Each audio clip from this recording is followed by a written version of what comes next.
ঘাস খাপ আমি জঙ্গু এটা কি ঘাস ঘাস কাপ? তে তো গাইস আপনারা কোন তো এটা কি ঘাস কাপ?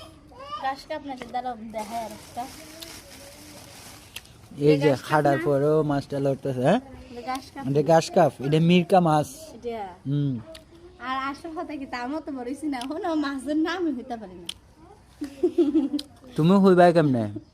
এমনি মাছ খাইছি ঠিক আছে কিন্তু মাছের নাম আমি চিনি না তো মানে এমনি সব নাম আমি চিনি কিন্তু দেখলে চিনি না মাছটা একটু সবাই দেখাও। এগুলো রে দিকো লড়া দে দে মাছটা মোটামুটি 1.5 কেজি ওজনের। তো আপনারা আজকে ফেসবুকও ইনকাম মোটামুটি কিছু ইনকাম হয় বিদায় আমরা মাছ টাছ কিনা খাইতাম পারতাছি। আর না হয়তো আমরা ঈদ উলুটকি হাইতে হাইতে গাইস আমাদের জীবন যায়। আজকে ফেসবুকের কিছু টাকা পাওয়ানে আমরা মাছ কিনা খাইতে পারতাছি। তো আপনারা যদি একটু সাপোর্ট করেন আমাদেরকে ভিডিওগুলা, গাইস যাতা আরো বেশি বেশি করে গরুর মাংস খাইতে পারে আর মাছ মাছ খাইলে তার হইতো না এখন আমার বউয়ের ইচ্ছা যে ফেসবুকের ইনকাম দেওয়া